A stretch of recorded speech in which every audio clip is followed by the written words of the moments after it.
Welcome back to the Comic Book Bullies. There's the bully, host Leroy, aka the Full Metal Botanist, with my co-host. Yeah, this is Eli, aka Moose Knuckles. There you go. That is definitely sexual. we knew it. We knew a girl we used to call it that. We're not gonna go there. We're not gonna go there. Anybody know what we mean? We know what we mean. But yeah, we're back with another episode. We're just gonna just jump into it. And like I said, we got a full show for a slow show. So we made something out of nothing. Slow show. Full slow show. You know how you got like the toothpaste at the very bottom and you like squeeze it? That's what this show is. But we're gonna make it work. But first thing, Eli, we're gonna start because we made a bet last week. We made a bet, and I am so confident in this bet that I'm betting it on the very first thing on the show. You said you were gonna sell us on Riverdale. Oh shit, we did say that. We did say that. Just start off the rip, give it to us, because I am so confident in it that you could lead the show with this. Okay. What you got for me? Nothing. Damn. you was in the moment at the time. Do you like comic books? Sure. You like Riverdale? I mean, Riverdale's a comic book, so yeah, it's a comic book show, so yeah. Okay. Do you like hot chicks? Do I? oh, there she is. There's one of them. There she is. Yeah. Yeah. Cheryl Blossom. Whatever her name is. I just saw that and I was like, oh yeah, that's what he likes the show. Okay. Yeah. She's on there. She's on there. Making out with for the plot. Yeah, making out with other hot chicks. And you got Veronica, Betty and Veronica. It's free. Do they make out too? Betty and Veronica. Well, Veronica was banging Archie. Of course, Archie bangs everybody. Archie's banging our, Yeah. But no, it's teen drama. But see, it's a darker take. I never gave a shit about Archie growing up. I never gave a shit. I was aware of that Archie and Josie. And Here's the thing: if they had drawn Betty and Veronica like Psylocke and Rogue in those comics, you might have been into them at the time. Yeah, I mean, I never got into them, but it wasn't until the Archie horror line. Now you look at Archie like, you know what? Let me give Archie a try. But I didn't get into the Archie comics until they started doing the horror books. Jughead the Hunger, where Jughead's a werewolf, Vampironica, vampires, Afterlife with Archie, the zombies and Sabrina, the Chilling Adventures She's tied of Sabrina. Into it. Josie and the Pussycats. Those were dark. Like Archie cinematic universe. Yeah, and that was some dark ass shit. The Sabrina comics were pretty cool. I was like, whoa. And then I started watching this shit. Mostly because my kid was into it. And I just started watching it. I was watching Supergirl and Arrow and all that other CW shit. And then here was Archie. I was like, okay. And it's a darker take on the Archie universe. It's more like like horror, murder, mystery, crime, drama, less bubblegum pop. There is that stuff in there. There is like teen drama and teen romance and all that shit you'd expect from a CW teen show, but it's more darker. And every season has a different theme. The first season was like Twin Peaks because Jason Blossom died, Cheryl's brother. They were trying to figure out who that was, and you find out how corrupt and fucked up that town is. Season 2 was like the Black Hood, who was an old DC villain. He was a serial killer on the show. And it was like Zodiac or Seven. It was like who was the serial killer killing all these people? Season 3 was like a cult, like a satanic cult that was sprouted out of like this Dungeons and Dragons game. What was it called? Wizards and Warlocks or some shit. Like their version of it, but yeah. Yeah, but it was like a Dungeons and Dragons type game, and like this satanic cult, witch's coven grew out of it and shit. And each season has a different theme. Now, this past season, they went full-blown superhero. They're all the X-Men now. Yeah, Cheryl, the chick you just showed up, she's Phoenix. Yeah. She's literally got the Phoenix Force. Well, there you go. Let's fan cast it. Let's fan cast it right now. Hey, MCU is doing it. Yeah. Give me this. I will buy all the dollars for that. It's Dark Phoenix. So, Jean Grey right there. Right there. It's a guilty pleasure. I will admit I do watch it for the eye candy. Sure you do. And but yeah, I mean, it gets, you know, it takes. It's why I like slasher movies, and like Stephen King, he takes like suburban Americana and sort of deconstructs it and Right. shows There's the something dark, deeper and darker the going dark underneath it. Yeah. underbelly, you know, what, like John Carpenter did in Halloween and Texas Chainsaw, and Wes Craven Like did. Just, Jordan Peele didn't get out. yeah, Yeah.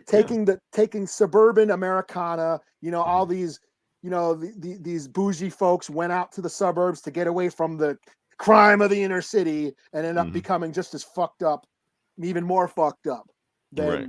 than the poverty of the urban environments and shit. And that's what I like about slasher movies and Stephen King. And that's what basically Riverdale is. It's a dark take on deconstruction of American suburbia. So nice. And like I said, and yes, I watch it. I watch right, it and if because that don't sell you, Veronica. Yes, that's the reason to watch it. So there you go. Yeah. So hopefully we have sold you on the show. Yeah. Come for the ass, stay for the lore. Like buying a Playboy. You know what? This is a good ass article. Yeah. After I busted one, I can read this. Right. These cartoons are funny. Let's see what else this comic this thing has to offer. Yeah. Yeah. Wow. All right. So we had filibustered enough. Reason I want to bring that up. Well, one, because of the ass. The other reason was because we're going to segue into something else. Like I said, we want to talk about Archie. We want to talk about Riverdale because that is based on a comic book.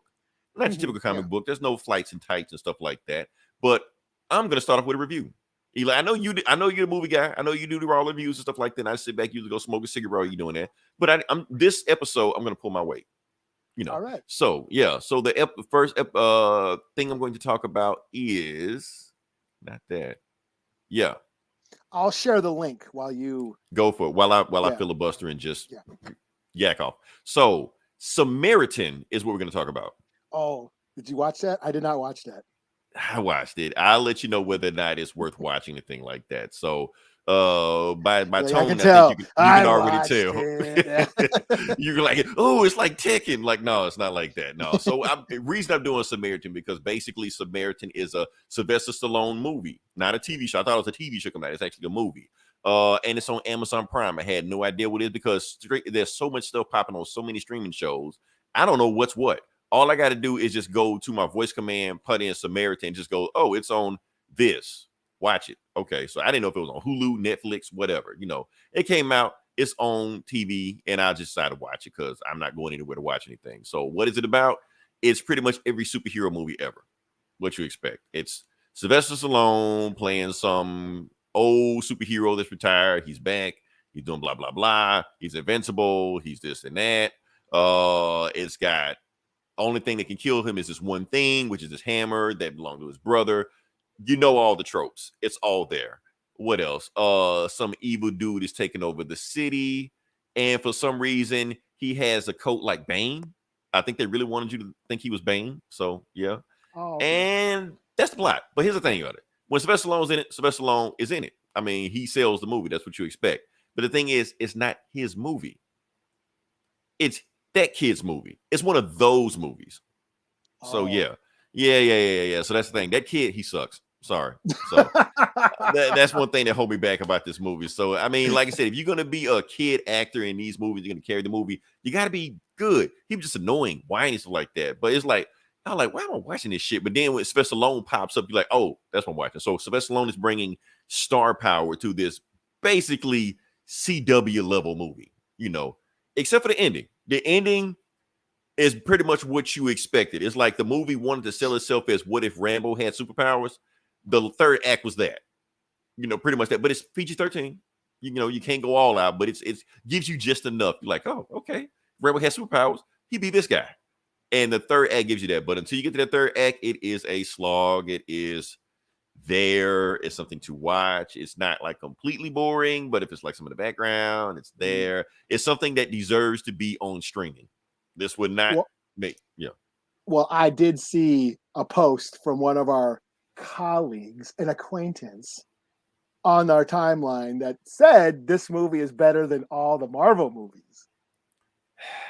I saw that post also. Everybody loves hot takes. Everybody loves hot takes. I know it. Yeah, I don't know if that's shitting on Marvel or boosting it. I don't know what he's trying to do. I don't know. It's like because maybe, but no, not really. No, this movie is not really worth watching because it's like every superhero movie ever. But of course, with every superhero trope, there's always a twist. There's a twist in this movie also. If you've ever seen a movie before, you will guess the twist of this movie 5 minutes into watching it. I'm not going to say what it is, but if you can't guess it, your brain dead. That's just pretty much what it is. So yeah. Is it better than every Marvel movie at DC? No, it's not. This is not the 90s anymore. Marvel and both Marvel and DC have surpassed movies like Steel and shit like that. That's what I put this shit on. It's that level. It's 90s level, Okay. But like I said, there is some enjoyment out of it, but not a whole lot of it, but it's there. So if you got nothing else to do, watch it. Because I know people were wondering about what is the Samaritan. It was like, it was a movie. It was something I watched. So wish I could have more enthusiasm for you. But overall, I give the movie I give it a 3 out of 5 because of the third act. Because the third act, they did go balls to the wall. And I was like, where the fuck was this the whole time? If you did this more in the movie, I would have, maybe get your higher score. But overall, 3 out of 5 average score. Now, the reason I'm saying is because people are going out their way calling this a comic book movie. That rubs me the wrong way. Eli, I know you told me to stop looking too deep into this stuff, but I'm sorry, I got to go there. When people call stuff like this is not a comic book movie. Why? Because it's not based on a comic. You can't be a comic book movie if you're not based on a comic. Comics are not a medium. Comics are a genre. Just like Riverdale is based on a comic, so it is a comic book show. Just like Arrow, just like Flash, just like Sandman, or something like that. Just because you've got a whole bunch of tropes in it, don't make it a comic book movie. Just got your whole bunch of tropes in, jump scares, shit like that. Like Doctor Strange has a bunch of horror trope movies. It didn't make it a horror movie. So you just can't just lump everything together. And that's why I was saying, like, and I see what Amazon and Netflix with all, I think Jamie Foxx had like a superhero movie last year and Raising Dion, stuff like that. They don't want to pay the rights for the license, so they try to make up their own shit and just ape off the tropes. But the problem is, all it is just derivative. So it's like, why am I watching this shit if I can just watch something else? So now I'm ranting. I don't want to rant. Like, the movie is fine. That's all. It's fine. Better than anything DC and Marvel. Man, fuck no, man. What the hell? I know everybody wants to do hot takes. I know everybody wants to say something just to get. You know what? Maybe I should say that and just make that the thumbnail. Better than Marvel and DC, just so people can click on it, just see what they say. But I'm not gonna do that. Yeah. And then they hear me talking about Riverdale. Right.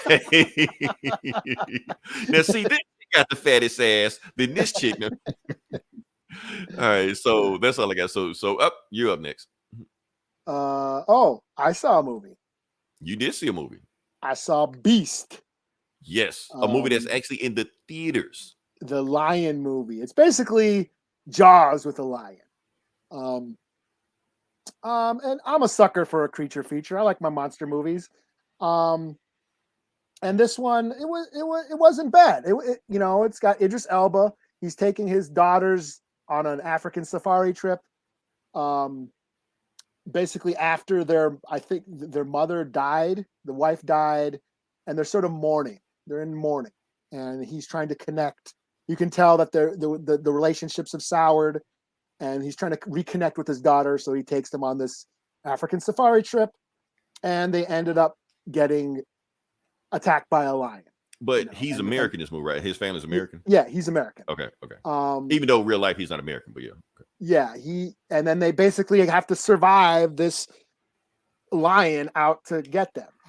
This poachers they explain it like poachers have killed that lion's pride, so now he's like a rogue lion that's going around staking claim to territories. Time it's personal. Yeah, I love those type of movies. Okay. And so they touch upon how poachers fuck up animal habitats and all that shit, the ecosystem and all that, which Prey did also. Yeah. And it was the human drama is what sold it for me. I mean, Idris, the performances were great. Idris Elba totally ate the fucking screen. I don't know if he's gotten an Oscar yet or he's ever been nominated for anything, but he was serving, especially the human moments, the human drama moments. He was, he nailed it. And as for horror, it's okay. you know, it was a little light on gore, but that's just me as a horror fan. I want to see all the carnage. But there were some cool, intense moments that, you know, and it was a brisky 90 minutes, in and out, boom. You know, it's a monster movie, quick in and out. That's all you need. You don't have to fucking weigh it down with, you know, hours and hours of bullshit. You know, Zack Snyder, you know, making a zombie movie 3 hours. Like, why? But okay. You know, but no, I enjoyed it, you know. Yeah, I mean, it was cool. It was fun. It was just a fun creature feature. CGI, yeah, the lines were CGI. I was just about to ask that. Could you tell line was CGI? Okay. Yeah, you could tell. I didn't give a shit. We weren't interested in fighting a real lion. Like, no. Yeah. Yeah, my main complaint is, you know, it could have used some more kills and blood, you know. That's it. I mean, it's a lion movie. You expect that, yeah. Yeah. I mean, you remember Ghost in the Darkness back in the 90s? It's kind of like that. Or it is better than the Megan Fox. I don't know, did you see that Megan Fox movie where she's a mercenary and they're like a squad of mercenaries in Africa and they hell no happen upon a poacher, and it's basically soldiers versus a lion. No, it sounds familiar, but I'm pretty sure, like, no. It was on, I think it was on Hulu. I watched it free on Hulu. I'm like, oh shit, Megan Fox, you know, versus a hungry lion. Sure, with guns and machine guns and shit. Sure, it killed an afternoon. I totally forgot about it, but yeah, it was cool. I'll give it a 3.5 out of 5. It wasn't great, but it was a fun monster flick. You know, or creature feature. You know, it's a lion. They exist in real life. I heard he's getting his ass kicked at the box office. Dragon Ball beat it last week. The Invitation beat it this week. Whatever the hell that is. Oh, that's another. You ever seen Ready or Not? Yeah, I did see that. The chick with the Brian. I like that movie. I saw it a couple weeks ago. The ending's great. I love that ending. The ending is great. The Invitation reminds me too much of that. It's like it's that movie. It's just that. Just redo it. Like, yeah, it's like a horror movie. Yeah, I know it's a horror flick. So I don't know. Yeah. But yeah, we can move on past that. So now this is what we're gonna talk about. Now we got a lot of people asking. Well, nobody's asking, but people are asking about when is Thor: Love and Thunder gonna drop on Disney Plus? Like I said, normally supposed to have like a 45-day turnaround. It's been more than 45 days. So where is the movie? So apparently Disney Plus is waiting till September 8th to drop it. And September 8th is supposed to be Disney Plus Day. Gonna put up a thing. There we go. Put that over. Just some things that are dropping on Disney Plus. Like I said, you got not only Love and Thunder is dropping, but a behind the scenes dropping also. Obi-Wan is dropping a behind the scenes on there. Oh yeah. So they do that with all the shows. They're Yeah. Why they took so long though? You think they would have dropped Obi-Wan like now? They waited till what, 2 months later? Yeah. But I mean, I do think it's kind of cool that I don't have to go buy the DVD to get the extras.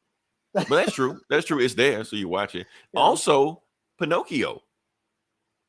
Now, I think that's the live action with Tom Hanks. I think it's that one.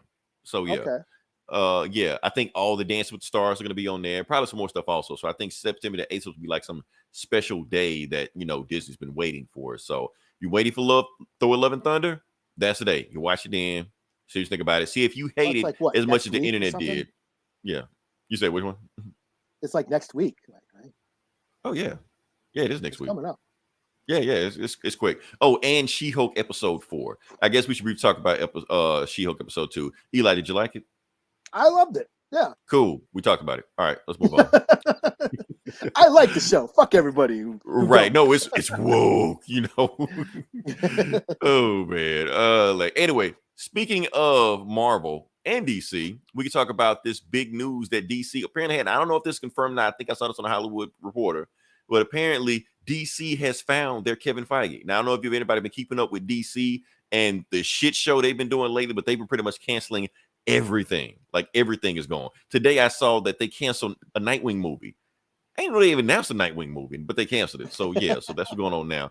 So, and the thing is, like the new boss, the boss of Discovery, who owns Warner Brothers, said he's canceling everything and he's pretty much going to have DC make their own Kevin Feige, and they're going to put together a 10-year plan like Kevin Feige claims to do. People say whether or not that is true, but that's the thing. And they found their guy. This guy, whoever this guy is. Okay, yeah, whatever. That guy. Okay. I'm not gonna learn his name until he restores the Snyderverse. So that's that. Just joking. That's Dan Lim. That's Dan Lim. He did Lego Batman, did some other stuff like that. As far as the Kevin Feige of DC, is he that? I think that's a big shoe to say. First off, that's a ludicrous statement to even make. Like, let's go find a Kevin Feige. Like, people just go find a Kevin Feige. Like, this, like saying, oh, you want to win an NBA championship? Just go find a LeBron James. Just go find another one. Just down the street, just go get one. Like, you can't do that. Kevin Feige was forged in fire. Like, he didn't just pop out of nowhere. He went through all this shit, all those shitty ass Marvel movies. He was there on the X-Men, Fantastic Four. He was Ghost there. Ghost Rider. He was there. Punisher, like the 04 one. Yeah, he was there on all that shit. And he learned what not to do with those movies. Everything he did, he was like, okay, when I get my own studio, this is what I'm not going to do. And that's not even talking about the Fantastic Four and the X-Men. When he first got to Marvel and MCU, he wasn't even in charge then. He still had another racist ass boss over him that didn't want Black Panther as a movie, didn't want Captain Marvel as a movie, didn't want Black Widow as a movie, didn't want Shang-Chi as a movie. Why? Because he's a fucking racist. So he had to wait to get that guy out before he could even make those movies. So Kevin Feige didn't just drop out of the sky and just make it. No, he was forced to fire. So you want this guy to be Kevin Feige, he needs to go through the same crucible that Kevin Feige went through. Then he will have my respect. Until then, I don't know this guy's name, because he's probably gonna be here next week anyway. And the fucked up part about it is that they had a Kevin Feige, they had Jeff Johns, and then he turned out to be a piece of shit, and we didn't know that. So yeah, I don't know. DC can't win for losing. I don't know. Oh, and that I meant to talk about, like, Batgirl. They also canceled Batgirl. One of the actors on the Batgirl movie was pleading with David Zaslav, don't destroy the movie, because that's the rumor going on right now that David Zaslav is just going to wipe the movie off the face of the earth. Nobody will see it. Like, he's going to destroy it, like throw it in a volcano or some shit. Yeah, that's stupid. Yeah, but hey, that's business. They'd rather lose 50 billion or whatever they lost in the stocks or whatever. Right. Or leaving bad customer reviews because people seeing how they treat customers. People see that shit. Other talent. Like Christopher Nolan don't even want to fool with Warner Brothers anymore because of the shit they pulled last year. So when you start doing stuff like this, what makes think people want to work with you? Yeah, so you got to think about building relationships going. Like, I'm actually thinking about dropping HBO. You know, now that they're getting, like, now they got rid of everything. Yeah, they kept. The only reason I kept it is because they were dumping all the movies last year on there. You know, I get to watch The Matrix and Dune and all the movies that I wouldn't have watched, but it's there. So Suicide Squad and The Sopranos and all that shit. I get to watch all that shit, and because they was going on streaming, and that's why I kept it. And now it's like, well, shit, if they're getting rid of all that other shit, then like, why do I really keep it? What am I watching, like, other than Harley? Game of Thrones. Yeah, that's about it. And I'm not even watching. Right. I don't know. Maybe I get around to finishing The Wire. I don't know. Let's see what's Yeah, I never finished that either. They said it gets better after season 2. Season 2 kind of let me off because, like, everybody left, and then now they start talking about some workers or dockers or something. I don't give a fuck about these people.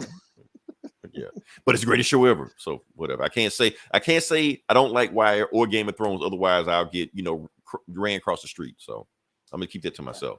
Anybody listen to this podcast, keep it to yourself. Don't tell anybody else. So yeah. Eli, you are up. Yeah. Am I? What am I up now? Yeah. Oh, Hellraiser. I forgot. Yeah. Okay, Hellraiser. So Hulu announced years ago that they're doing a Hellraiser movie exclusively for their streaming service. And then they've announced that it was going to be a woman playing Pinhead, which pissed off a bunch of fans who are, I guess, really not that big of a fans, because in the original novel that Clive Barker wrote, The Hellbound Heart, the Hell Priest or whatever, the Pinhead character was not so much a man, or was like an androgynous character. That is really didn't have a gender. So it's been kind of controversial. But now, this week, they finally dropped a trailer for this thing. I saw it, and I was not impressed. All it is like a still photo of Pinhead with the Hellraiser logo scrolling across the screen. It looked like somebody's Kickstarter fucking campaign. Yeah, that's And I'm that's like, what I'm saying. These streaming movies that is just dumping left and right. That's kind of what we're getting. This, yeah, and that's and the people thing, saying is like, this is the future of cinema. No, it's not. It's really not. and the thing about Hellraiser, most of those movies suck. I'm gonna keep it real. I only like the only ones I liked were the ones that Clive Barker directed, 1 and 2. The rest, 1 and 2. Okay. pretty much suck. How many did he have? There's a lot.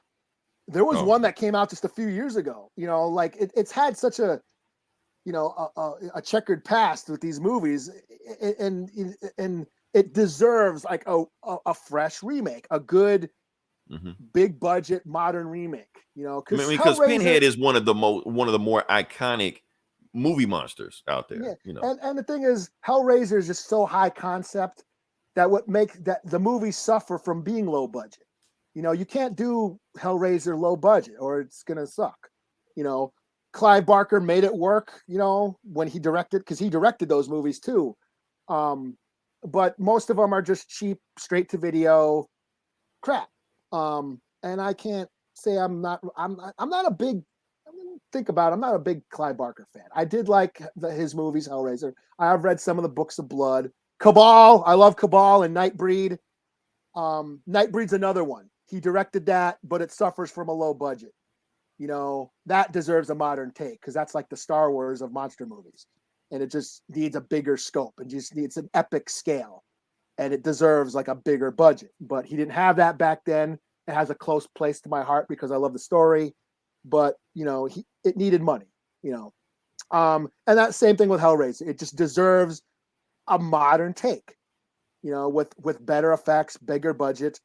And but the thing is, with horror movies, they're kind of scared to put big budget behind horror movies. There are some out there, but for the most part, they kind of stay away. That's kind of the reason they make horror movies, because they make them for cheap. Yeah, and this trailer, I'm like, it didn't sell me, especially everything can't be it, Yeah, and it's like, okay, here's your chance, the new Hellraiser movie, the fresh modern take of this franchise, this beloved franchise. And that's what you give us. That's what you're trying to sell us on, is this cheap still photo. So I was like, that's the thing. It's like, how the internet is. The internet sucks. You have the half the assholes are bitching because Pinhead is a woman. I never read the original books. Right. It's woke trash agenda. It's woke and all this bullshit. We already know what they hate women. Yeah. So they're just using that to, fulfill whatever kind of propaganda they're bought into. So it's PC, it's woke, blah blah blah blah blah. Not realizing that Clive Barker is openly gay and he wrote these characters to be androgynous and not really have genders. Right. And then you have the other half, the ultra woke folks who are like, if you don't like this, then you're transphobic, you're anti-gay, and all this shit. Right. So you're not allowed to just not like it. You're not allowed to not like it. And so I was like, oh shit, that doesn't look very good. You need to sell this. You need to sell me more on this Hellraiser thing, because this is dropping next month, October 7th or whatever. It's a month away, and this is the trailer you're going to give us. Just this cheap little, looks like it was made on like Windows Movie Maker. So Eli, there's only 2 ratings you can get the movie to come out. It's either the greatest movie ever, or you're a transphobic piece of shit. It's one or the other, or you're a fucking politically correct woke, agenda, blue-haired, lefty liberal propaganda, right? Or you're paid off by Hellraiser, baby killing and shit, right? Or they're paying you under the table or something, Yeah. And that's the thing, is Pinhead became the face of Hellraiser. Here's the thing about Hellraiser and the Hellbound Heart. Pinhead was the leader of the Cenobites. The Cenobites are a group of demons or whatever, or these interdimensional beings. There's a group of them. Hellraiser is just the one that hungry. Broke you out. Just saying that, so yeah. But it was the 80s. They were looking for their next Jason or Freddy or Michael Myers or Chucky. And then, hey, let's make Pinhead the new slasher. Pinhead isn't a slasher. Pinhead's like a demon. They put him in a category. But they put him in that. But he's not. The original Hellraiser, what I love about the original Hellraiser is it mashes up all these genres. There is slasher elements, but Hellraiser is not a slasher movie. It's more of a supernatural, supernatural horror. Mm-hmm. But there's slasher elements because Julia is killing dudes to give the blood of their victims to Frank, who is trying to gather flesh to come back to life. So there is like a bit of a body count, but no, Hellraiser isn't stalking or Pinhead isn't stalking teenagers in a forest. You know what I mean? So he's not a slasher, but he gets labeled as a slasher. And so I think that's fans are like, oh, they're changing. It's not Doug Bradley, the original actor. This movie's going to suck. They got a woman. It's woke trash. Blah, blah, blah, blah, blah. I'm like, Doug Bradley hasn't even been in all the Hellraiser movies either. He hasn't played, hey, Fat T's in the house. Yes, demons to some, angels to others. Clive Barker has some awesome dialogue, especially in that first Hellraiser movie. A lot of death metal bands were inspired by that movie and sampled those, some of those quotes. But yeah, I need to see more. I need to see something else from from this, because what they showed, that trailer, I wasn't feeling it. Yes, sir. And it's not because I'm transphobic, and it's I was like, damn, that looks like shit. It looks cheap. Like, is that right? Like it looks like, are you just selling me one of the old cheap straight to DVD now, movies? Eli, if I see you wearing this shirt doing that Hellraiser poster saying "No, ma'am," then I know what's going on here. Okay, I already know. they gotta. I mean, I've seen some of the concept art. I should have grabbed that. Should have grabbed some of the concept art because hot ass Pinhead. I'm for it. Shit. Did you see Megan Thee Stallion last year? Yes. Did you see her as Sailor Moon this year? Oh yeah. Yeah. Okay. I should have had that post. I should have had that up anyway. Yes, Hulu surprises Prey. Well, see, Prey is different. Prey is different because Prey was going to be in the theaters. It was always designed to be in the theaters.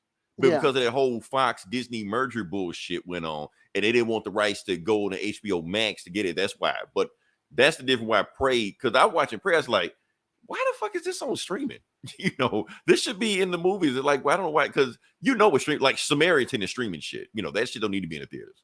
Yeah. But yeah, this looks like another cheap ass straight to DVD Hellraiser movie, judging by this trailer. And I'm a little worried because I was excited, but after they dropped this, I'm like, really? You're a month away from the release, and this is what you're giving us? I don't know, man. Eli, they set themselves up for this, man, because like I said, because it's Hulu, so that means I'm going to watch it also. Yeah. So I might say the movie is a piece of shit, and then I might get labeled, a transphobic, feminist, anti-feminist piece of shit. I'm part of No Ma'am, the National Organization of Did I say it right? National Organization Against Amazonian Masterhood. I think I said it right. Okay, I might have. I don't even know what the fuck that. Married with Children? Come on, you remember Married with Children? Oh, that's it. Elba. The He-Man Woman Hater Club or something. Yeah, so shit. That's all these guys. Anytime they start talking shit about She-Hulk and Captain Marvel, I'm like, yep, you're part of No Ma'am. I remember that. Okay. Yeah, their pussies get all hurt and shit. Like, oh, right. They start menstruating and shit. Right. Their man boobs get all chafed and shit. Their fragile baby nuts get all fucking shrunk and shit. Oh man. But Fat T's right. It could be good. You never know. It could be good. I just like. They came out with it like you're a month away. You're trying to sell us a movie and you drop this cheap ass trailer. I'm like, that don't look good. Yeah. Maybe in a couple weeks they'll finally show us like a full trailer. But I just thought, oh shit, really? That's it? Because I saw Hellraiser trailer, boom, and then I'm like, that's it. Okay. Tell you what, Eli, I'm gonna watch it. We're gonna do a joint review on it because normally I'd be like, nah, I ain't watching shit. I will watch it. I would just sit through it. I'd be like Clockwork Orange, like. Shit. What we talk? Okay, next, moving on past that. Now we're gonna talk about video game section. Just want to hit some quick topics real quick. Fat T's favorite game. Madden 23 is his favorite game. I guess it's everybody's favorite game. Every Madden is the favorite game. Everybody's favorite game. Okay, Fat T. If I'm about to make a general comment, I'm hoping it doesn't include you. But if it includes you, no offense. But the thing is, I had to put a disclaimer up first. I'm tired of every time a new Madden comes out, everybody always act like this new Madden just came out is the worst Madden ever. And the last Madden was the best, and it'll never match up to what they did last year. And then when the new Madden comes out the next year, they do the same cycle over again. This new Madden sucks, and it's nothing like this game that we just played that you just trashed when it came out. They do the cycle over and over again. Why do they do this when, honestly, I can't even tell the difference between any of these games? They look the exact same. Game, right? They all the same game. They look the exact same since 2012. So what the fuck are people arguing about? Oh, this game is nothing like last year. Like, what are you saying? What are you saying? Is it like the blue dress, green dress thing that caught the meme last time? I don't know what the hell's going on. So people are like freaking out. Fat T, tell me, what are you saying? What are you saying that I can't see? Sight beyond sight. What are you saying? I haven't played Madden since 19. Oh, damn. Eli, you said 2 years ago. Oh, damn. You had me thinking that Fat T was some kind of like Madden diehard, cultist or something. 21. 21. yeah, Fat T. That was 2 years ago. No, last year. That was last year. What's the difference? Is there a fart button, the fart feature or something like that? The fart feature doesn't work like it used to. It used to be circled. Now it's X. Like, what the fuck, man? The boner feature. Yeah, when I tackle somebody, I get a boner.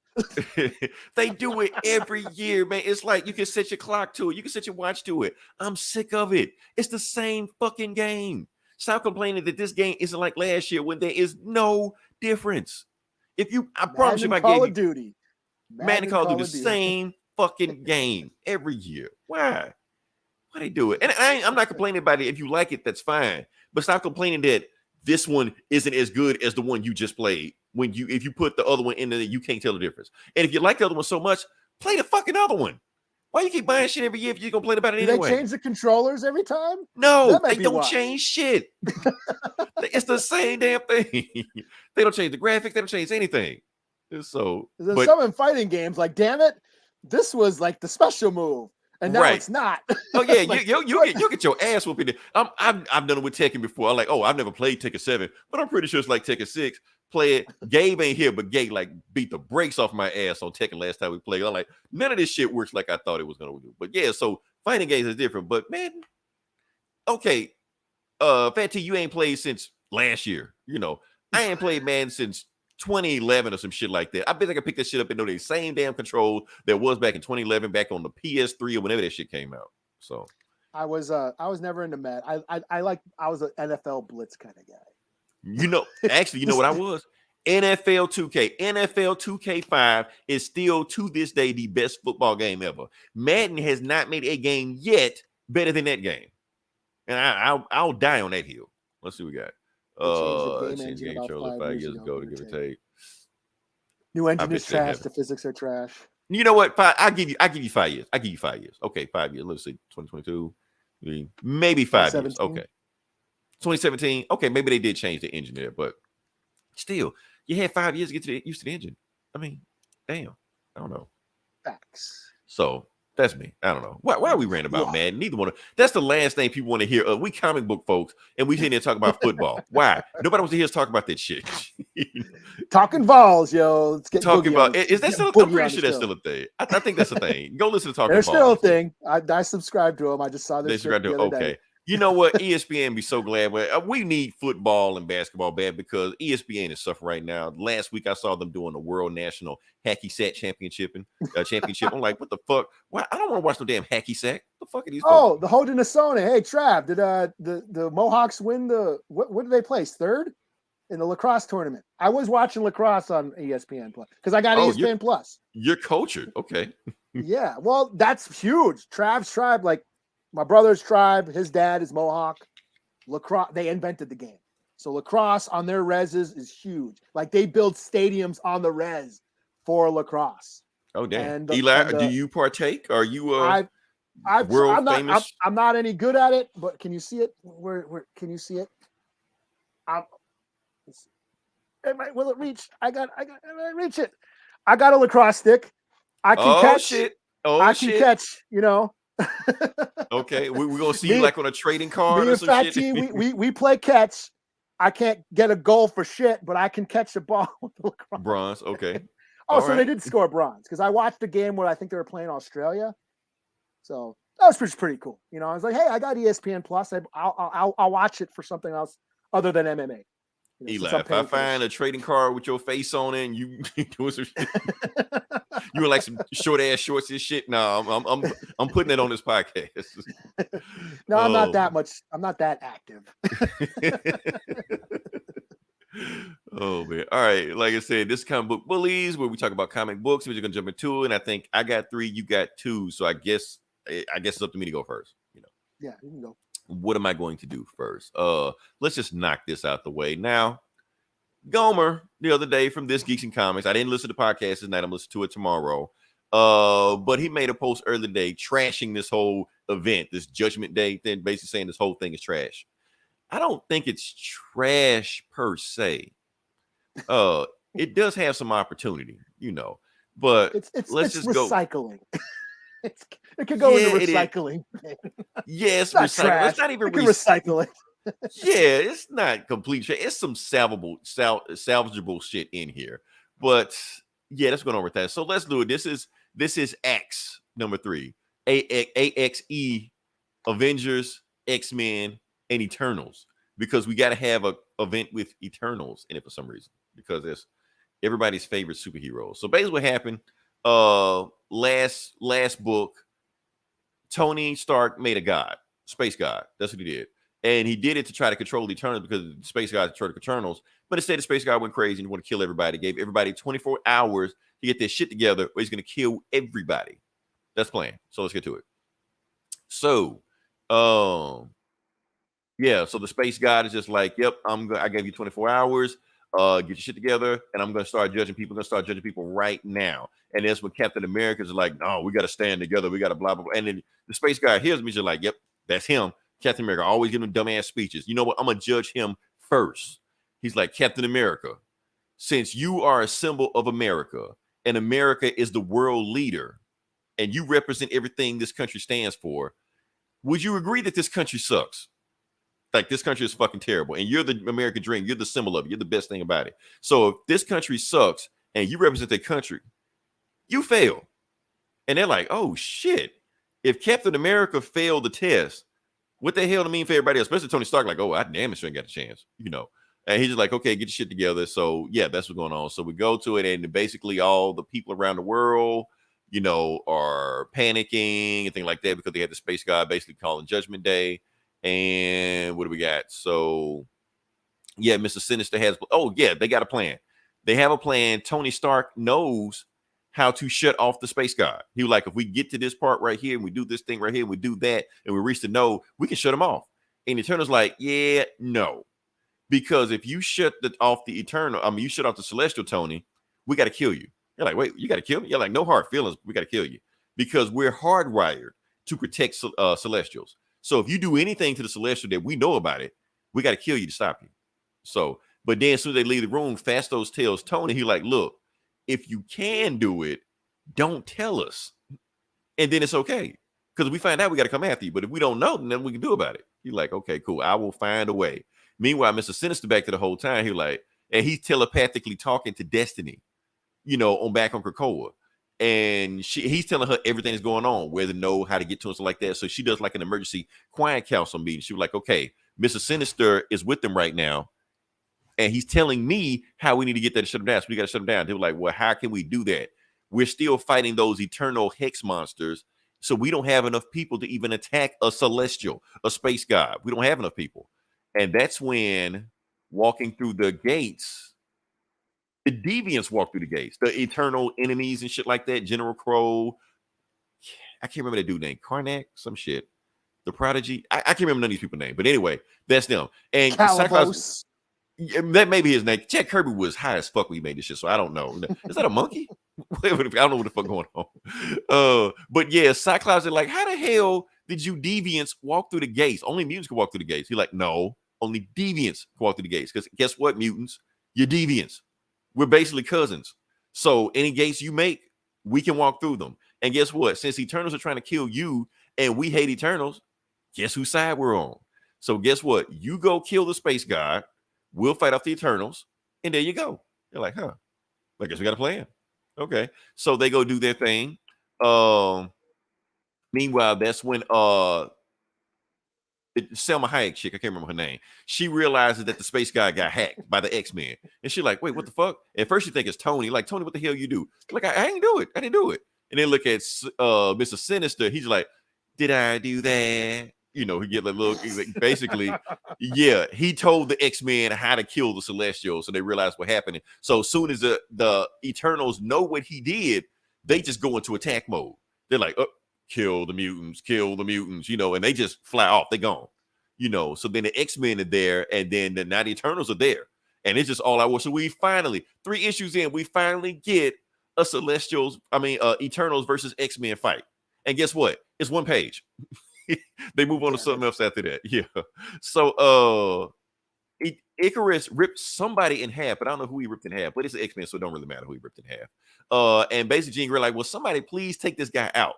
And that's when Exodus like smacks the shit out of him like 1 punch. Like, what the fuck? So I had no idea that guy was that strong, because Icarus is like one of the strongest guys, and he just beat the shit out of Icarus. So Jean Grey is making a beeline straight to the node, and Tony's like, no, you can't go, because if you go, there may be a fail-safe switch that the Celestial might blow up some shit and kill everybody. You know, it's like, we got to take that chance. So they get there, and Tony's like, well, let me make sure that everything's okay. He's like, okay, cool, don't worry, we're good. It's not gonna blow up. It blows up. Takes out everybody, kills all the mutants, Eternals, everybody's gone, keeps blowing up, takes out like the Western Hemisphere, New York is gone, everybody's gone, you know, except it was all a dream. The Celestial did this shit on purpose to show them what would happen if the X-Men attacked them. So they're like, yeah, don't even try it, because if you do it, that's what's going to happen. So like, well, and everybody on the planet had the psychic link also, so they felt the same shit. So they realized, oh, this motherfucker's not playing. So like, okay, look, you got about half a day left. Y'all better figure this shit out, otherwise the thumb's going down, you know. So that's it. So they just like, oh shit, okay. So then Captain America's like, no, we got to. So basically, they just gave it. They like, okay, there's nothing we can do other than just wait out judgment, just see what the Celestial says. Maybe we'll pass. That's what Captain America said. Like, maybe we'll pass, and maybe we're not all pieces of shit. And that's when Cersei's just like, I got an idea. So she goes into like the Eternal prison to free an Eternal, and the Eternal she frees is Thanos' brother, Star Fox.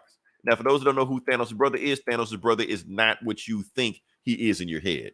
He's like the exact opposite of Thanos. He's like all about love and peace and shit like that. And yeah, and he's hot. He's hot. You remember Harry Styles is playing him in the MCU. So I don't know who that is, but apparently he's like a big thing. They redesigned Star Fox. No, he got like the chest hair out now. He's like more androgynous. You know, he got like some lip on, like, you know, like that. So they did some things to Star Fox. You know, he's all smooth. He's smooth now.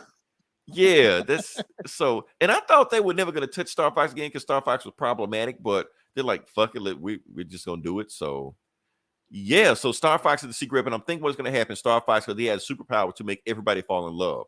Sometimes he makes people fall in love with him, which is why he's problematic. But I think he's going to make everybody fall in love, make everybody realize what they're missing, and yeah, that's the thing. So yeah, my thing about this story is that it feel like it's got off the rails. Oh, am I frozen? I'm frozen. Are you frozen? I can see you. Okay. Can you see me? I can see it. You're good. Okay, we're not frozen. Okay. And I think the story has gotten off the rails. It's supposed to be this big drag out Eternals versus X-Men, Immortals versus Immortals thing. And all of a sudden we did a swerve into 24 hours left to live. What are you going to do? Because now Spider-Man is going to have to talk to Gwen Stacy in his book. And like, what the fuck this got to do with whatever? It's like they got a bunch of ideas and they just throwing them all together. So it don't suck. It's not trash. It's not trash, but yeah, maybe to pick up. I don't know. Maybe to pick up. I just like, why was the Eternals versus the X-Men fight that they advertised for the shit for the last 6 months 1 page? So I don't know. Yeah, what you got next? I'll do Detective Comics 1063. Awesome. And I don't know. I think I'm over it already. All right, damn, that was quick. So this is that Barbados shit. Remember? Oh yeah. Okay, I'm over too. Okay.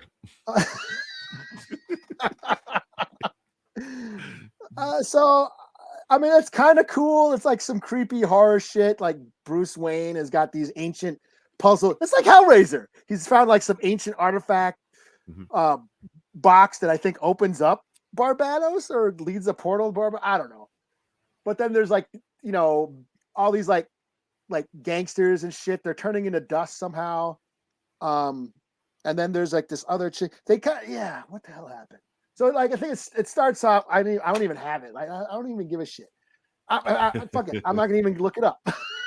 but Harvey Dent has like been reformed. He's no longer Two-Face, but he's still got a fucked up face. Yeah. He gets reformed like every 5 years or some shit. Yeah, and he's got like like he's got like a Phantom of the Opera mask on. You know, just like kind of like a gold.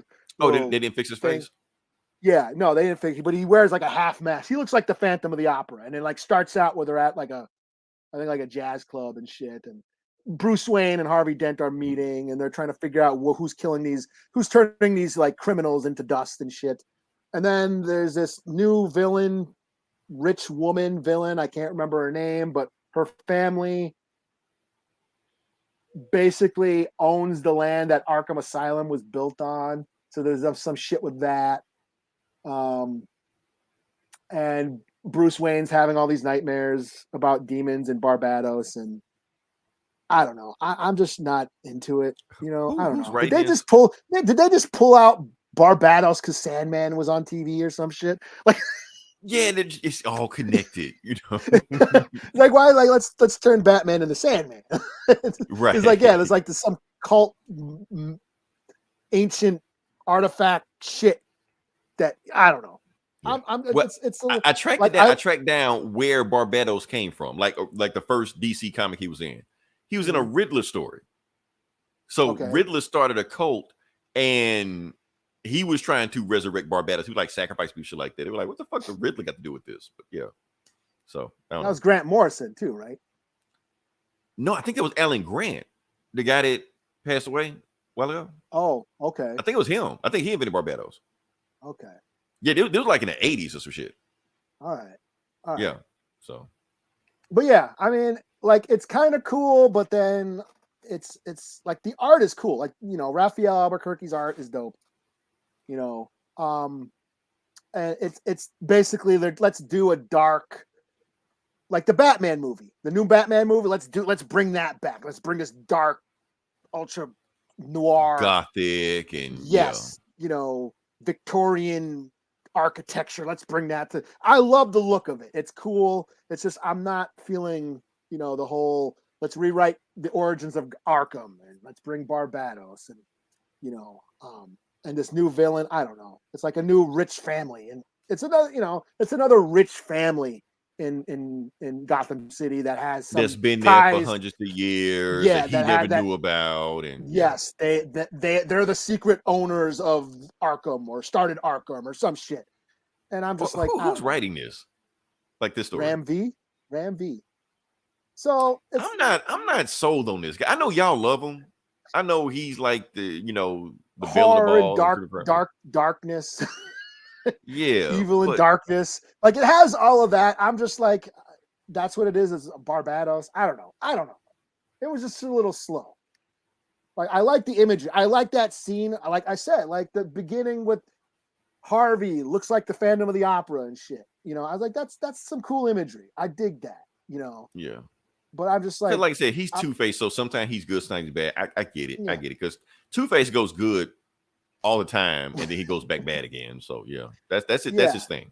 So yeah. And then this whole thing with this box, this puzzle box, reminded me of Hellraiser.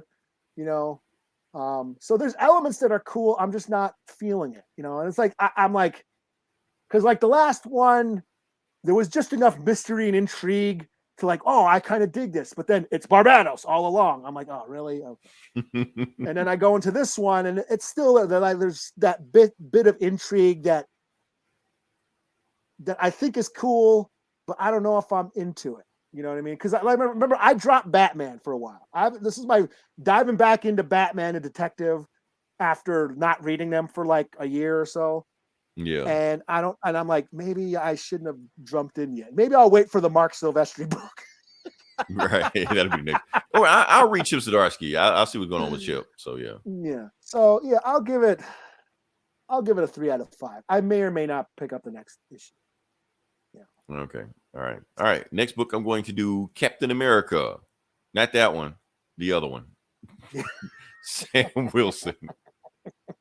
Oh yeah. So we've been having the reason I'm sticking with this book because of the stinger ending of the last story, where it's revealed that there's a movement about Black people moving back to Wakanda. Well, not moving back to Wakanda, but moving to Wakanda, basically migrating. And Sam has to sneak into Wakanda, signs up for the program also. So he's basically going back to Wakanda. Well, not back to Wakanda, but you know what I mean. All right. So anyway, he's in Wakanda. Let's go to it.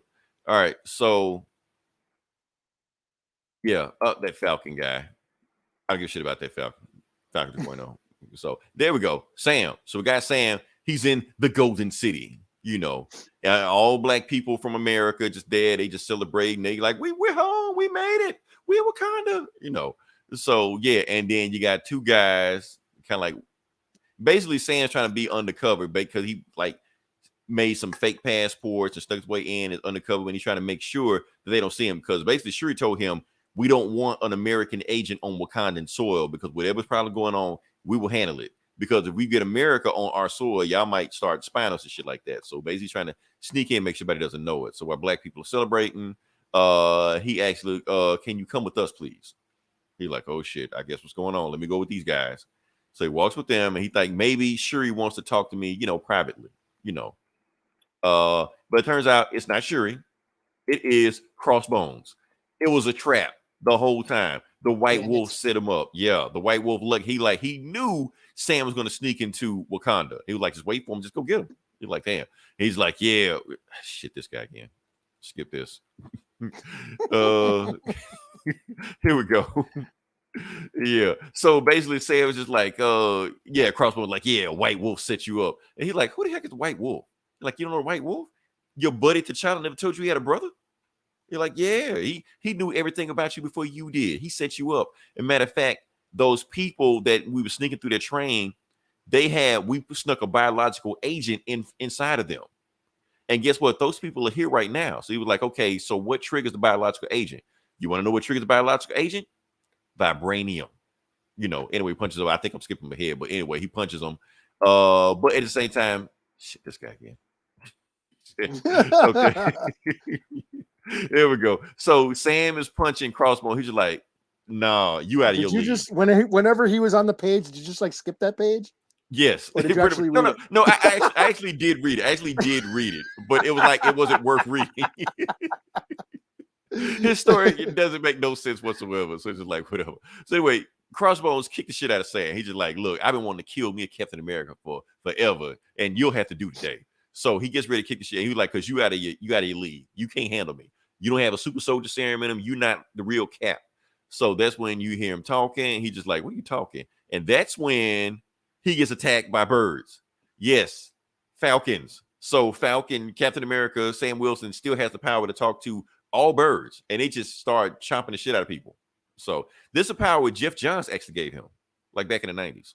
Some writers forget it, some remember. Anyway, they check shit out of him, and he just like, okay, get done, Crossbones. Tell me what I want to know. Otherwise, I'm gonna send these birds back on you. He's like, okay, and that's when I tell you earlier that he was just like, look, we snuck these guys into Wakanda, and they have a biological agent in them, and now their own Wakandan soil, vibranium triggers the explosion. This guy getting shit. Okay. Oh, I'm skipping ahead. And that's when you hear a big explosion. And the explosion came from, I spoiled it, Black Panther. Black Panther sees Crossbones and Sam sitting there. And Black Panther was like, didn't Shuri tell you not to bring your ass to Wakanda? Well, maybe she wasn't convincing enough. So maybe I can convince you to stay your ass out of Wakanda. And the next issue, Captain America versus Black Panther. So, yeah. So, like I said, it's a way. The story has just enough hook to keep me coming back. Just enough. So yeah. And I'll probably get to the Steve Rogers book also, but since this one, I was like, I'll keep the hook going to see where it goes with that. So yeah. That's So better than the Black Panther, the actual Black Panther book. yes, it's much better than the Black Panther book. That's and it's in Wakanda. Oh man, so man, only reason I didn't pick this up because you told me you read it. So okay, you might actually because you like went back and read all like a ton of yes, old... that's the thing because I read the preview on Comixology and there was a lot of stuff in there. I was like, oh, they doing that? Yeah. Okay, so yeah, they brought back like old villains and like old storylines from like the original Master of Kung Fu. Like it even said in one of the panels, see issue whatever of Master of Kung Fu, blah blah blah blah blah. Which you can't because they've been removed from Marvel Unlimited. So yeah, motherfuckers. Those rights, anyway, man. so Those rights, yeah. so anyways, so Shang-Chi and the 10 rings. He's got the 10 rings now. He's been trying to master them. He doesn't want to give into the darkness and become an asshole like his dad. So he's been keeping him in this like security cave and in the the 5 Weapon Society's headquarters and shit. And then his old ex-girlfriend, she's like an old M16 agent. Leiko Wu, that was his Bond girl, basically. Yeah. Yeah. And this is basically a James Bond story. Her husband got kidnapped by some supervillain, by Spectre or whoever. Basically. And they got to go to the lair, like Enter the Dragon. Like he's like a supervillain, Kane or whatever. And he got his own private island, like a bunch of death traps and shit. That guy. Okay, I remember they that go guy. get him, and they got to survive a bunch of death traps and shit. Fight their way through these different obstacles, and I didn't know, Mr. Bond, I expect you to die. All that shit. And he did this to lure Shang-Chi away from the headquarters, so the hand can get the 10 ring. So he's working with the hand in this. Yeah, the bad hand guy goes in to go steal the 10 rings. And what's this guy's name again? Blackjack, somebody. Oh, Blackjack shows up. Yeah, Agent Blackjack. What the fuck is his name? okay. Blackjack Tar. Blackjack Tar. So he like a big dude mustache.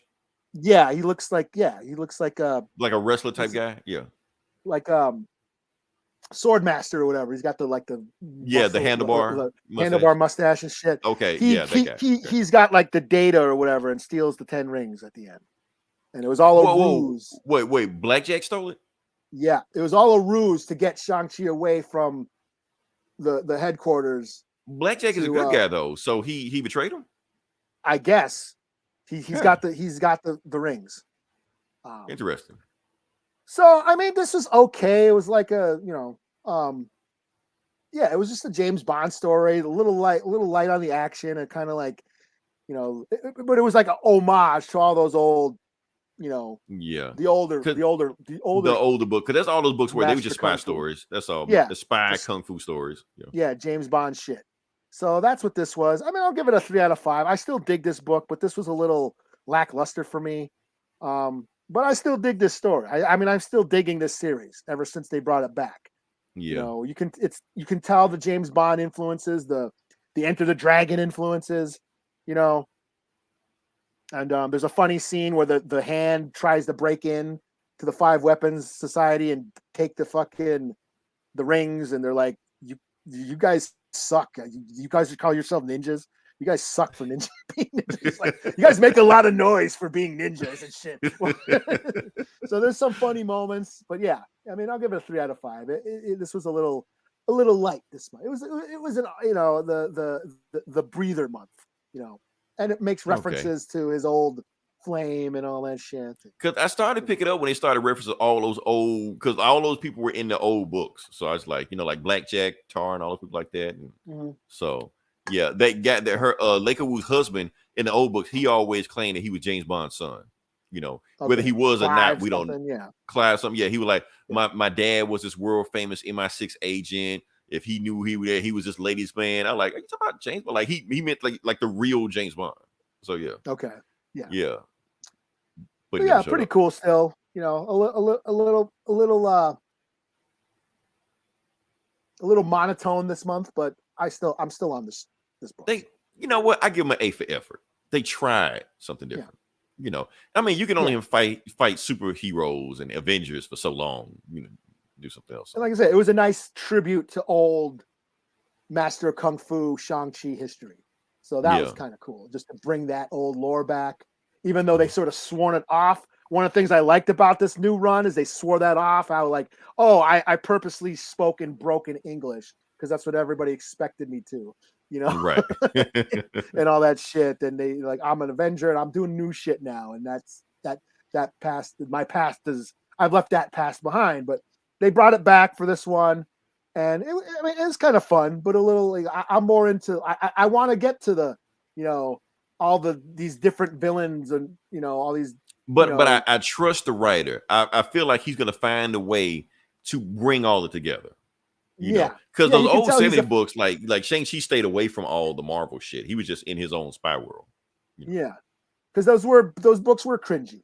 And this new writer, he's you can tell he's a fan. He's a fan of like Hong Kong flicks and bringing that Chinese kung fu lore into this book, which I love. So yeah, that's what I was. I'm into that. I'm into the whole. All these super villains are after the 10 rings, and he's got to like protect them and keep them away from them and shit. And but so this issue is like, oh, it's a James Bond story. Take a break from that, but in the end, it's still about that. It's still about they stole the rings. So this story was just a ruse. It was just a ruse to get the rings, and now somebody's got the rings, and like, okay, well, cool. On to the next. So, yeah, pretty cool.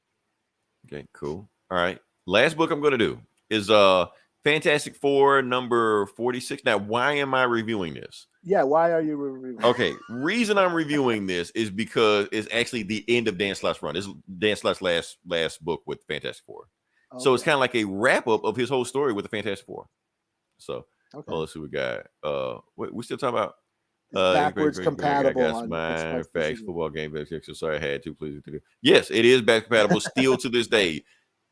In NBA and NFL 2K5. Yes, this game. Where were we? Okay, so Fantastic Four. So this is Dan Slott's last run of it. 46 issues. He's out of it. Kind of like wraps up his whole run he had with it. My thing, I always made fun of it that they call it the Fantastic Four, but look at all these assholes on this cover.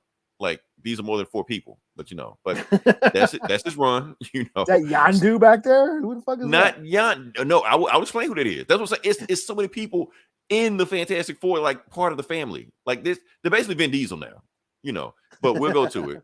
What do we got? Okay, so like I said, Dan Slott's last run. The book starts off with a marine biologist named Joanna Jeffers. And the book, the story is about her. So why are we talking about her? The reason we're talking about her, because she just found out that she's Reed Richards' half-sister. Basically, his father, Nathaniel Richards, was a Rolling Stone. And since he could travel dimensions, he spread his seed throughout through the multiverse. Throughout the universe. Right. And so he talking to her, he's like, yeah, I know who you are. Yeah, you're Miss Fantastic. I know you're my half-brother. I know we got this shit the same dad. I don't give a shit. What are you doing here? You're like, look, I want you to come with me just for 4 hours, and we need to just talk about something. She's like, okay, cool. Since you screwed up my job, but you're going to be doing this crazy shit, I will go with you for 4 hours to talk about whatever you want to talk about. And then after that, we're done. Because the dad just died, So they fly off, and he's like, I'm going to take you to the center of my universe. And he goes, you actually see where the new Fantastic Four building is at. And that's when she meets Sue Storm. She's like, yeah. And that's when they meet the rest of the family. And that's when you get all these assholes. Okay, got to break down everybody because, like I said, the Fantastic Four are not just 4 people. You got Ben Grimm, okay, Valeria, Reed's son. That's Skippy. I can't remember what the name is. Anyway, that's Thing's adopted son. That's Thing's adopted daughter. So it's a Skrull girl, and a Kree boy. They adopted him in one of those adventures, and now they're just like one big happy family. That's his wife, Alicia Masters. That's Franklin Richards, most powerful motherfucker on the planet. Or the universe, whatever you call it. And I think it's a regular cat. Okay, anyway. It ain't that alien cat from Captain Marvel. I don't think it's alien cat, but I may be wrong. I may be mistaken anyway. So anybody talking? No Sauron? Where the fuck is Sauron? Right, and the Savage Land or some shit. And so the kids be, Franklin and Val, they're just like, hey, Aunt Joe. And they're like, you gonna call me Aunt? You just met me. Like, we call everybody Aunt and Uncle. Look, She-Hulk is Aunt Jen. Ant-Man is Uncle Scott. and they not even related to us. You actually related to us. So of course your Aunt Joanna. She's like, okay. So then they get this. That's not some dude, whatever. Anyway, the reason you haven't seen Human Torch because Human Torch, remember, he slept with Dr. Doom's wife. So Dr. Doom put a curse on him where he couldn't turn off his fire. That's the story. Okay. Yeah, I'm not gonna get into it. It's a thing. But anyway, he can't turn off his fire, so he went to this planet to help them, help him turn off his fire. So they were like, okay, well, let's go get Johnny. And Thing's wife said, oh, you gotta take the kids with you. Like, what? Yeah, take the kids with you. They want to spend time with the dad. So okay, so the kids are coming with them, and then Reed talks to his sister, like, well, I know you said 4 hours, but you want to hop over to space with us? You're like, damn well I want to go to space with you. I'm a scientist, so of course I can't turn that down. So they go to space, they talk, and basically they talk about, the Fantastic Four's origin, where they went to space and they got hit with cosmic rays. But it turns out it's a retcon.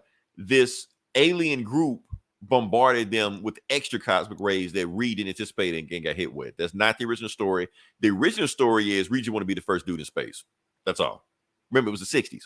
So that was a new thing, So they go to the planet, they meet the people, they go there, they find Johnny, and basically the dude's saying that he has a nihilist cosmic rod that can actually manipulate the cosmic rays however he wants. So I can actually turn Human Torch back to the level he was before. Because he was like, he had too much of it at the time. So now Human Torch back on. He's like, I want to say this for months. Flame off. So then he just starts hugging everybody, hugs Sue, hugs the kids, kisses Thing, said, you've been my rock the whole time, and then, hugs Reed. He's like, oh, who are you? He's like, hey, that's my sister, man. Back up, and then they talked to Thing. They were like, look, Thing, since we cured Johnny, we can cure you if you want. Shit. Yeah. And he just like, you know what? And he talks to his son. He's like, should I do it? He was like, no, I like how you are. He's like, you know what? Why don't you be how I am? I'm good. And that's it. Yeah. That's a cool panel. That's a cool panel. Yeah, it's a cool panel. But he just said with his son, he like, my son likes me the way I am. Ben smiling. Yeah. Blue eyes, all the stuff like that, So anyway, Johnny Storm drama, I don't give a shit about. Moving past that. We go to space. They're back in space. And then Reed is telling his sister, he was like, I know I said I'm going to take you back, but I didn't tell you the whole thing. We got to go to another dimension to meet our other brothers and sisters. Like, what the fuck? How many are there? Oh, like I told you, our dad, he got around. Council of brothers and sisters. Right. So they meet his other brother and sister, his brother Arthur, who's a cyborg cowboy, and his sister Huntara, who's a winged Amazon. And basically it's just like they didn't know that their dad was dead. So he basically telling them their dad was dead. He was like, and dad wanted us to get together one time, all of us, to be a family. He was like a cowboy Reed. No, well, no, it's not a cowboy because it's his brother, so it's not really Reed. It's a guy. Okay, it's his brother. But it's his brother. A space cowboy. Yeah. Whatever. So, but the thing is, they don't even believe that he did. Like, okay, Reed, did you see the body? They're like, well, nah, okay, then he ain't dead. So what the fuck we doing here? They're like, nah, he's dead. Nah, he ain't dead. So you get the fuck up out of here. So they have like all of them have a strained relationship. And she's like, okay, now will you take me back? Because I didn't give a shit about my dad. He left me when I was 5. And I didn't give a shit about any of his kids either, especially you. So they were like, look, the reason I got you here with me is because I was supposed to die today. And I wanted to make sure I saw you before, just in case that happened. You're like, what? Yeah. So he goes, and they basically took the family, and they just stare in space in the universe, like the universe that Franklin helped make. So you got all the kids, you got Franklin, you got Val, you got Thing, you got blah blah, all the family. And it's when Reed talks to Joanna. He's like, look, this is my family, and if you want to be a part of it, you could. Would you like to be a part of my family? She's like, no, take me home. So he's like, so they get ready to go home. They go, but then they get hit by some other crazy cosmic rays and shit like that. And Joanna didn't get bubbled. No. and not this time. But she gets knocked out. So she passes out. And when she wakes up, the Fantastic Four is in the middle of a fight. She's like, how long have you been out? You've been out for a minute. We got attacked by some dude named Psycho Man. Reed Richards got attacked, caught a full blast of Psycho Man's power, which he has the powers to like amplify all your anger, rage, hatred. So Reed is out. He's down for the count. So I need you to watch your brother while we go fight this psycho. So like, what do you mean? I'm not watching Reed. I don't even know Reed. Like, just watch him because you can't fight with us, so you just stay there. So while she's watching Reed, Reed wakes up and tells her, I hate you. You know, she's like, wait, what? Yeah, I hate you. I hate all you. I hate all my brothers. I hate you, that cyborg cowboy, that Amazon. I hate all of you. That's the Reed that I know. Right. She's like, how the hell you hate me? You don't even know me. Reason I hate all of you is because my dad left me to go make all of you because I wasn't enough for him. So if I was more of what my dad wanted, he would have stayed. You know, she's like, what the fuck you talking about? First off, Reed, do you know who you are? You were his favorite. Yes, he left you to go make us, but guess what? He came back to you.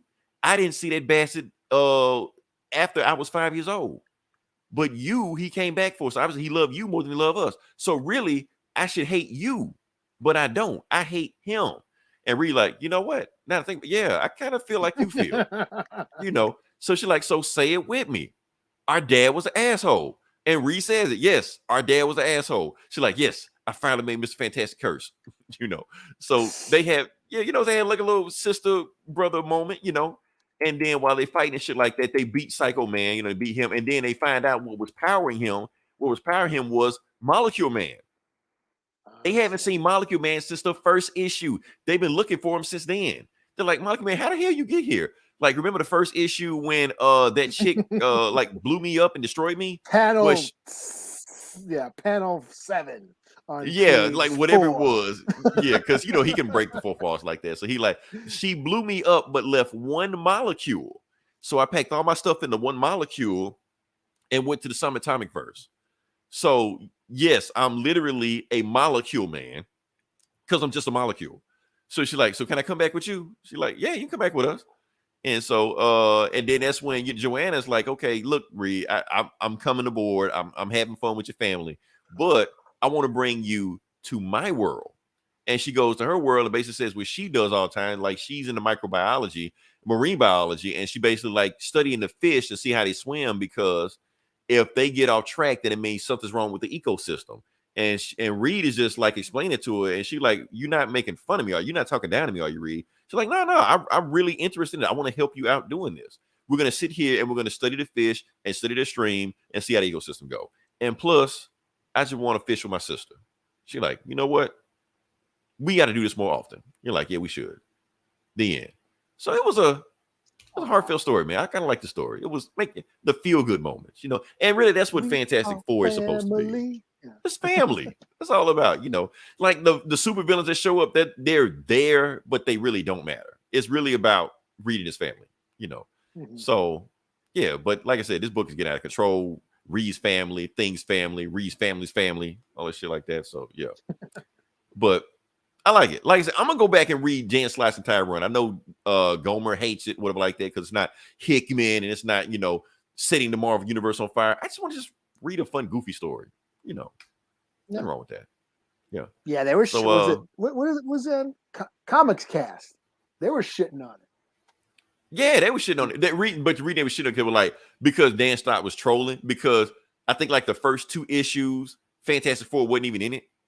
So they're just like, oh, fuck this book. Yeah. But he was trolling for a reason. Yeah. He was doing it on purpose, And so yeah. But yeah, anything else we got, or? No, I'm good. I mean, I read that new Ninja Turtles and Shaolin Cowboy, but I don't need to talk about them. I mean, the Ninja Turtles, like, that needs to start. It's still a build up to this big event. So it's still building up. And that's what this new one was. It's just Shredder going around collecting all the memories of his enemies to figure out how to beat them for the Armageddon game or whatever it's called. So that Armageddon game number 1 for real is the next issue. So everything was just preludes. Okay. This is all prelude up to that, and 30 pages, like big books about stuff that ain't like the Ninja Turtles weren't even in it. I don't think, like maybe one panel. They're trolling you. Okay. yeah, well, fuck that shit. Who wrote this? Dan Slott? No. Oh man, if you listen this long, definitely like, share, subscribe. Like I said, we have other podcasts. We have the Geeks and Comics. I don't know who else is on the Outrage Geekery page, but if you are, shout out to you. Follow us. Oh, Eli, did I get an Xbox One X? No, you got an One X. X, yeah, I got one. I bought the one that one plays the discs. Yeah, that one. I bought it like 2 weeks ago. The reason I didn't say anything because I was going to return it, and then I played it. And I was like, you know what? I kind of like it. I think I'll keep it. So I've been playing. I got the S. Yeah, I got the one with that doesn't play the discs. So yeah, and S is pretty good too. But I wanted to, go all out, so I just blew money on it, stuff like that. So I'm streaming, streaming right now. I'm playing Ninja Gate right now. I forgot how hard the game is. I'm getting my ass kicked. Shout out to the commenters, telling me I suck. But look, it's a hard fucking game, man. This ain't that. So of course I'm going to die a bunch of times. I ain't played in a while. So yeah. So follow us next week. We'll talk about something will happen. We'll talk about it. We'll probably talk about stuff I want to talk about this week, but didn't get a chance to talk about. So I'll talk about it next week. We'll see how it goes. Until then, this is Leroy. This is Eli. We'll talk to you guys next week. Same bullet time, same bullet channel.